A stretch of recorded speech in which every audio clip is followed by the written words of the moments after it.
Avant de plonger dans cette histoire incroyable, pensez à vous abonner à la chaîne et à activer la cloche. Ici, chaque récit a quelque chose à dire, et vous ne voudrez pas en manquer un seul. Le soleil d'octobre baignait les vitres teintées du siège social de Reynolds & Partners, une des entreprises de marketing les plus influentes de New York. À l'intérieur, dans son bureau spacieusement décoré de meubles en acajou et de tableaux contemporains, Charlotte Reynolds feuilletait les dossiers des candidats pour un poste de direction stratégique. Charlotte était connue pour son sens aigu de l'excellence, et pour son esprit inflexible, souvent teinté de préjugés. Depuis des années, elle favorisait ceux qui lui ressemblaient, minimisant inconsciemment ou consciemment les talents qui ne correspondaient pas à son image. Ce jour-là, le dossier de Marcus Thompson était sur son bureau. Marcus, jeune diplômé d'Harvard, avait un parcours exceptionnel, stage prestigieux, projet primé, recommandations influentes. Pourtant, Charlotte fronça les sourcils en parcourant sa candidature. L'entretien fut rapide. Marcus entra, costume impeccable, démarche assurée, et salua Charlotte avec une politesse mesurée. Son regard était franc, mais tranquille, comme s'il savait déjà ce qui allait se passer. Charlotte, inconsciente de sa propre partialité, le jaugea du regard, notant chaque détail, chaque geste, chaque mot avec une attention critique. « Monsieur Thompson », commença-t-elle, le ton mesuré mais légèrement condescendant, « votre CV est impressionnant. Mais je ne suis pas sûr que vous correspondiez à notre culture d'entreprise. » Marcus ne perdit pas son calme. Il répondit avec sérénité. « Je comprends, Madame Reynolds. Mais peut-être que ma vision pourrait justement compléter la vôtre. » Charlotte secoua la tête, déjà décidée. Ses préjugés parlaient plus fort que les faits. « Je suis désolée, Monsieur Thompson.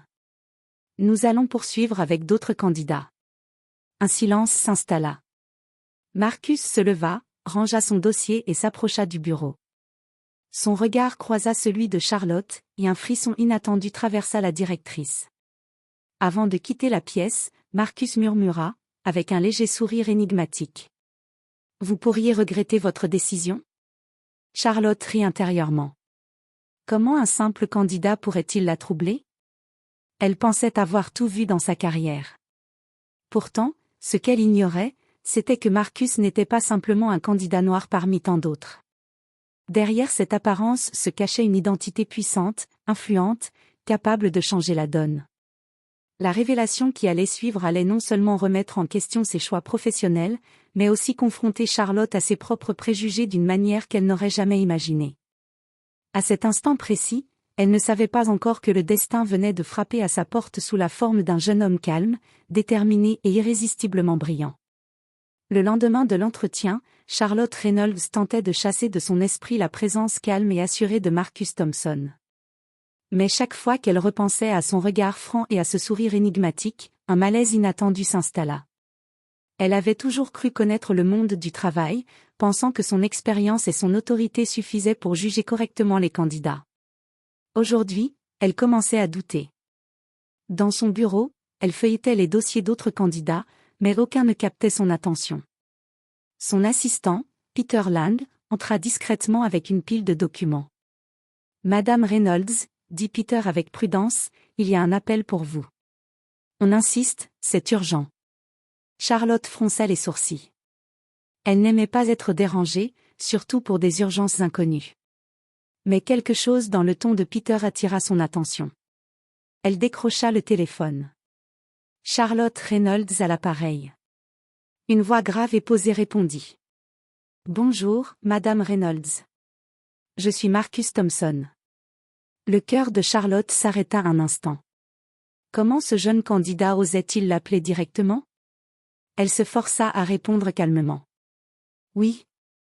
Monsieur Thompson? Que puis-je pour vous? » Marcus répondit avec un calme étonnant. « Je voulais simplement me présenter sous mon vrai nom et ma vraie position. Je suis Marcus Thompson, mais je représente également le groupe Thompson et Associates, une entreprise partenaire que vous connaissez peut-être, et qui a un impact direct sur les décisions de recrutement dans votre secteur. » Charlotte pâlit. Elle sentit une sueur froide lui parcourir le dos. Sa décision de le rejeter prenait une dimension qu'elle n'avait jamais anticipée. Ce n'était plus un simple candidat noir à qui elle refusait un poste, c'était quelqu'un dont la position et l'influence dépassaient largement ce qu'elle avait imaginé. Marcus, je ne savais pas. Balbutia-t-elle, sentant son autorité vaciller. Je comprends, Madame Reynolds, répondit Marcus calmement. Mais j'espère que vous réaliserez bientôt que le jugement basé sur l'apparence peut avoir des conséquences sérieuses. Nous pourrions collaborer d'une manière beaucoup plus constructive, si vous êtes prête à revoir votre perspective.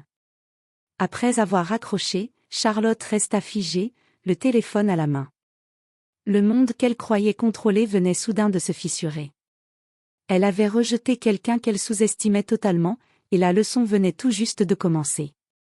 Les jours suivants, Charlotte Reynolds ne trouvait plus la paix. Chaque décision au bureau lui semblait lourde, chaque sourire de ses collègues lui paraissait suspect. Le nom de Marcus Thompson revenait sans cesse dans ses pensées, comme une ombre qui refusait de la quitter.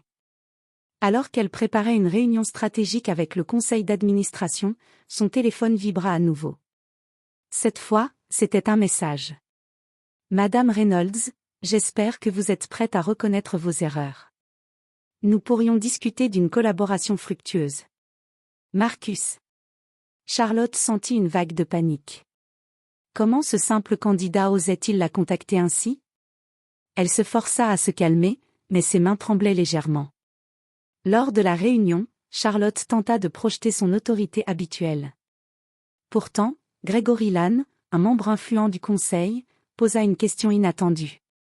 Charlotte, avez-vous examiné le profil de Marcus Thompson pour notre projet de partenariat? Le rouge monta aux joues de Charlotte. Oui, nous avons décidé de poursuivre d'autres candidats, balbutia-t-elle, mais sa voix trahissait son hésitation. Gregory sourit, intrigué. Vraiment? Je pensais que son nom avait déjà un poids important dans notre réseau. Charlotte sentit son autorité vaciller. Elle comprit soudain que le rejet de Marcus n'était pas un simple refus professionnel, il avait des ramifications sur sa réputation et ses relations dans l'entreprise. Ce soir-là, en rentrant chez elle, Charlotte réfléchissait à tout ce qui venait de se passer. Son racisme latent et sa méfiance envers Marcus venaient de la placer dans une position délicate. Elle avait sous-estimé un homme qui possédait non seulement le talent mais aussi le pouvoir et l'influence. Au fond d'elle-même, elle savait que cette situation allait l'obliger à se confronter à ses préjugés. Et elle commença à réaliser que Marcus Thompson n'était pas simplement un candidat, il était le catalyseur qui allait bouleverser son univers parfaitement contrôlé. Le lundi matin, Charlotte Reynolds entra dans son bureau avec un sentiment d'inquiétude inhabituel. Les emails s'étaient accumulés, et chacun semblait peser plus lourd que le précédent. Parmi eux, plusieurs venaient de partenaires et clients influents, tous mentionnant le nom de Marcus Thompson. Charlotte sentit son estomac se nouer. Elle savait que son jugement impulsif et teinté de préjugés pouvait désormais avoir des conséquences sérieuses. Mais elle n'avait pas encore mesuré l'ampleur de la situation. Peu après, Peter Lang, son assistant fidèle, entra précipitamment. « Madame, vous avez une réunion urgente avec notre principal partenaire, Thomson et Associates. » Charlotte tressaillit. Elle n'avait jamais pensé que ce nom apparaîtrait ainsi à son bureau. « Très bien, envoyez un email pour reprogrammer mes autres rendez-vous, dit-elle d'une voix tremblante mais tentant de garder son calme. Lors de la visioconférence, Marcus apparut à l'écran. Son visage était serein, mais ses yeux exprimaient une autorité incontestable. Charlotte sentit son pouvoir personnel vaciller. « Bonjour, Madame Reynolds », commença Marcus, d'une voix douce mais ferme. « Je voulais discuter de la possibilité de collaborer sur le projet que vous aviez envisagé. Je crois que nos équipes pourraient obtenir des résultats exceptionnels ensemble. » Charlotte déglutit. Son orgueil et sa fierté étaient en jeu. « Marcus, commença-t-elle, mais aucun mot ne semblait convenir. Marcus poursuivit calmement. Je comprends que notre rencontre initiale n'a pas été idéale. Mais je vous assure que votre jugement précédent ne reflète pas ce que nous pourrions accomplir ensemble. Le silence s'installa. Charlotte réalisa que Marcus n'était pas là pour se venger mais pour démontrer son professionnalisme et son influence. Et elle comprit que chaque décision qu'elle prendrait désormais serait scrutée, et que ses préjugés pourraient lui coûter cher. Ce soir-là, en rentrant chez elle, Charlotte se sentit déstabilisée. Elle n'avait jamais été confrontée à une situation où sa partialité et son racisme implicite avaient un impact direct sur sa carrière et sa réputation. Pour la première fois, elle se retrouva à réfléchir à ses choix, à ses jugements et à la manière dont elle traitait les autres. Marcus Thompson n'était plus seulement un candidat. Il était devenu une leçon vivante, et Charlotte savait que la suite serait implacable si elle ne corrigeait pas ses erreurs. Les jours suivants, Charlotte Reynolds commença à ressentir les premiers effets tangibles de son erreur.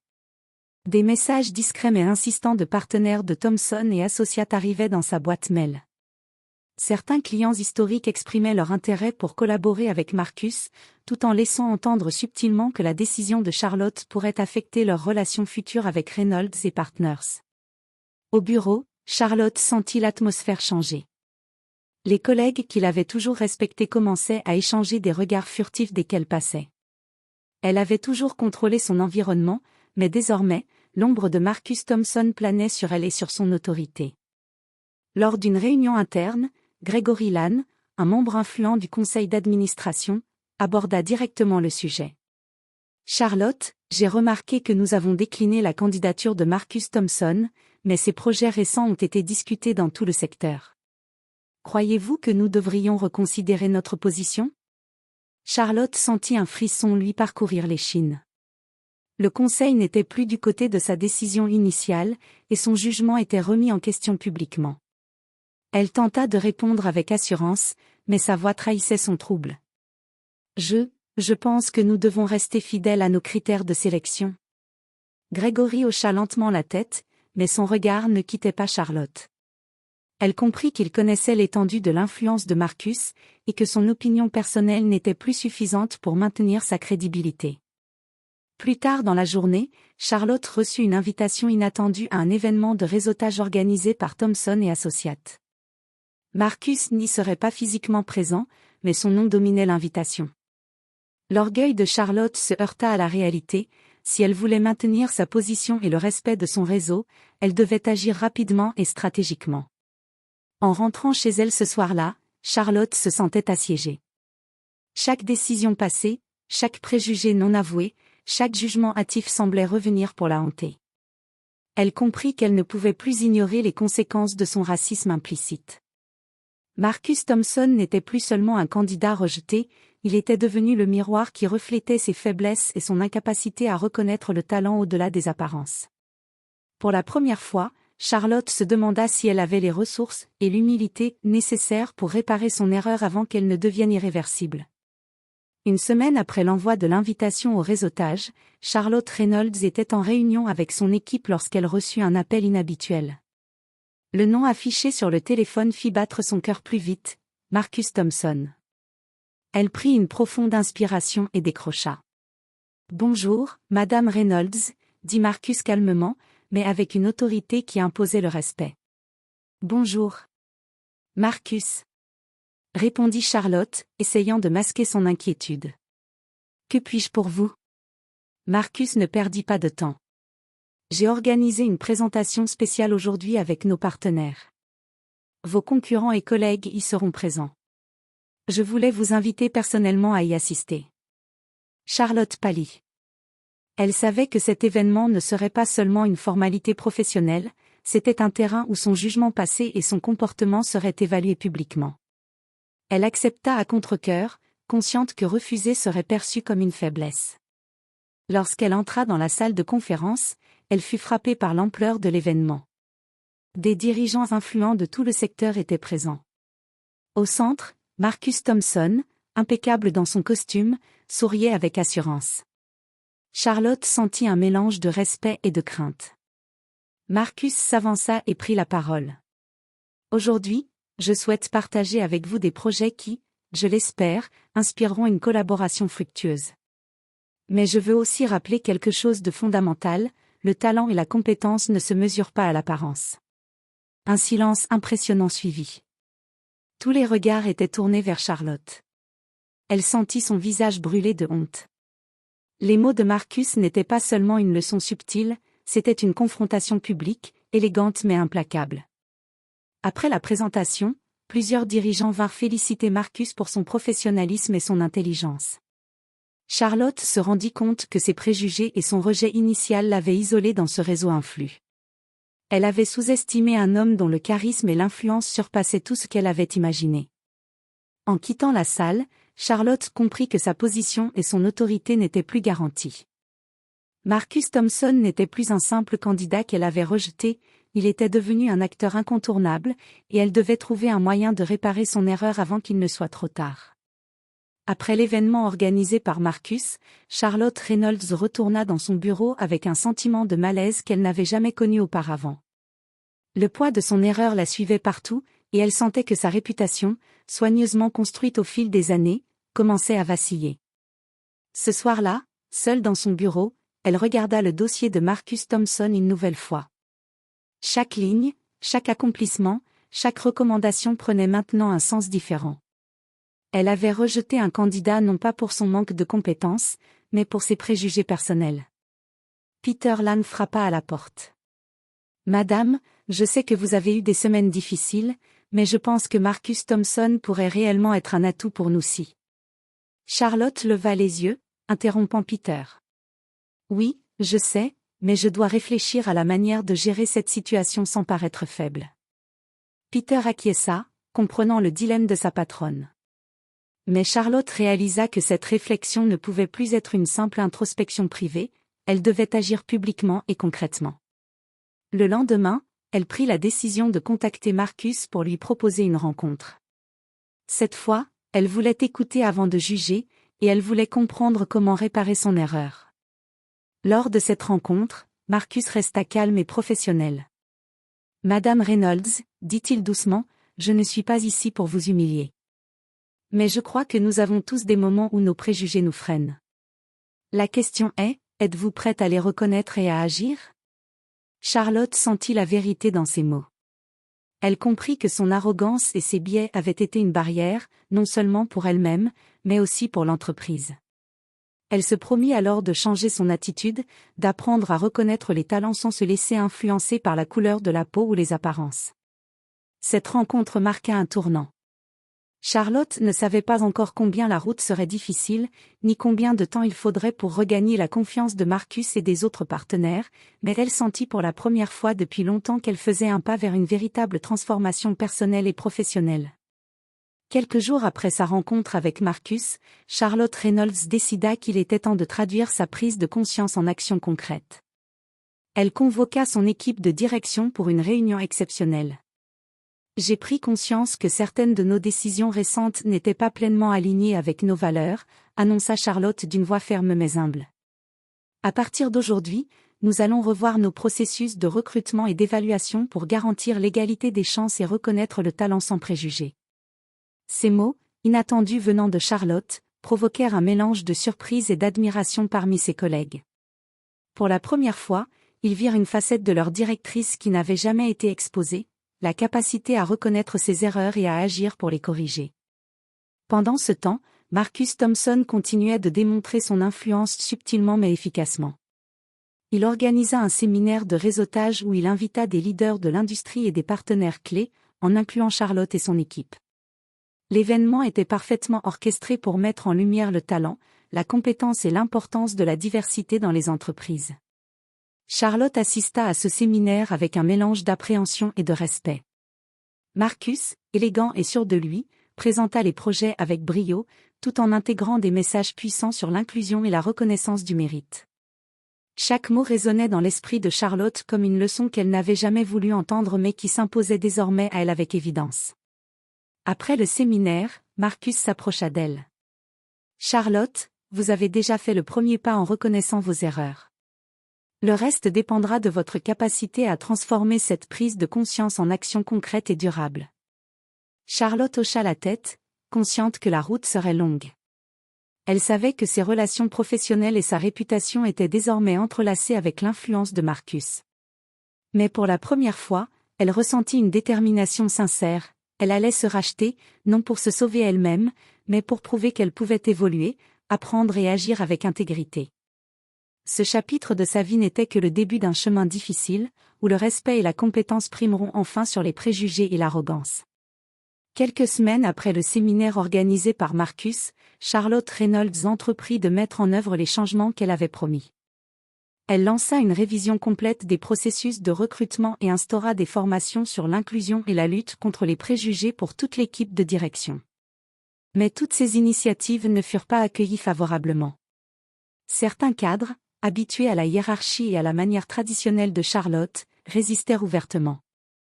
Linda Harper, directrice marketing, osa exprimer son désaccord lors d'une réunion. « Charlotte, je comprends vos intentions, mais changer nos méthodes maintenant risque de désorganiser nos équipes et de ralentir nos projets. » Charlotte prit une profonde inspiration. La tentation de céder pour éviter les conflits était forte, mais elle se rappela les paroles de Marcus, la transformation nécessite courage et persévérance. « Linda, répondit Charlotte calmement mais fermement, nous ne pouvons pas continuer à prendre des décisions basées sur des biais implicites. Il est temps d'agir avec intégrité et équité. » À l'extérieur, Marcus observait subtilement les changements. Il avait encouragé Charlotte à prendre les rênes de cette transformation, mais il savait que la vraie épreuve résidait dans sa capacité à convaincre ses collaborateurs et à tenir ses engagements malgré les résistances. Un après-midi, Charlotte reçut un rapport concernant le recrutement d'un candidat noir extrêmement qualifié pour un poste stratégique. Les objections internes refusaient de reconnaître son potentiel, répétant de vieilles habitudes et préjugés. Charlotte sentit l'ancien réflexe de jugement surgir, mais elle s'efforça de rester objective. Elle convoqua Linda et d'autres cadres pour une réunion. « Je veux que nous évaluions chaque candidat uniquement sur ses compétences et son potentiel, dit-elle. Les préjugés doivent rester à la porte. Ceux qui ne peuvent pas suivre ces principes ne seront plus des décideurs dans notre équipe. » Ce fut un moment décisif. Certains cadres acceptèrent à contre-cœur, d'autres bouillonnaient de mécontentement, mais Charlotte comprit que la route vers le respect et l'égalité ne serait jamais simple. Marcus, toujours à l'affût, avait placé Charlotte sur le chemin d'une transformation durable. Pour la première fois, Charlotte sentit que ses actions n'étaient pas seulement pour elle-même, elles avaient le pouvoir de changer la culture entière de son entreprise. Mais elle savait aussi que cette bataille pour la justice et l'intégrité venait à peine de commencer. Quelques mois plus tard, Charlotte Reynolds faisait face à l'un des moments les plus critiques de sa carrière. Un projet stratégique majeur venait de surgir, impliquant des partenaires internationaux et des budgets colossaux. Tous attendaient des décisions rapides et décisives de la part de la direction. Parmi les candidats proposés pour diriger le projet, un jeune directeur noir, Derek Williams, se distinguait nettement par ses compétences et sa vision innovante. Mais certains cadres conservateurs, encore influencés par des préjugés implicites, murmuraient qu'ils pourraient ne pas s'intégrer à la culture de l'entreprise. Charlotte sentit la vieille tentation de juger selon les apparences revenir, mais elle se rappela les semaines passées à apprendre, à observer Marcus Thompson et à confronter ses propres biais.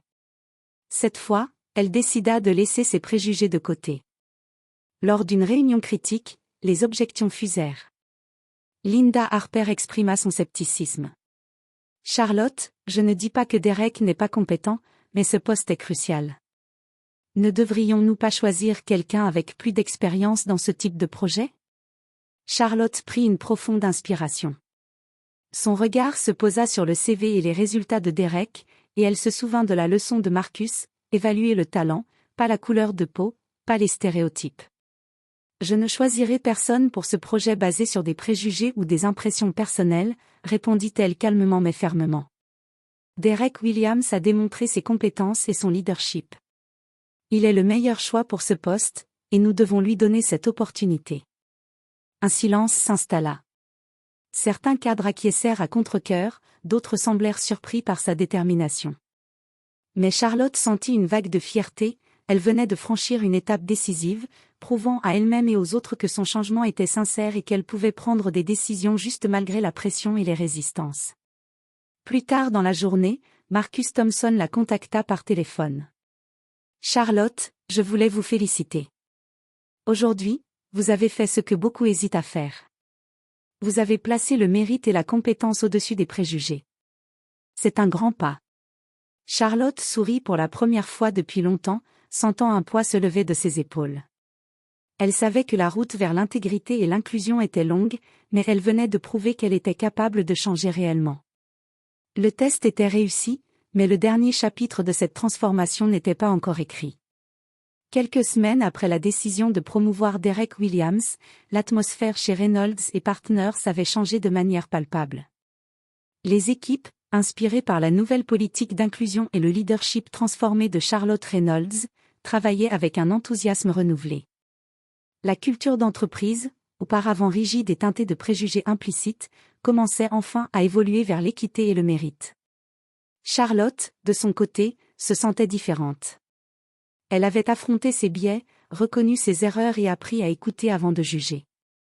Elle savait que ce chemin n'était pas facile, mais chaque succès de son équipe la confortait dans la voie qu'elle avait choisie. Un après-midi, Marcus Thompson fit une visite impromptue au siège. Son sourire était calme, mais il y avait dans ses yeux la reconnaissance d'un travail bien fait.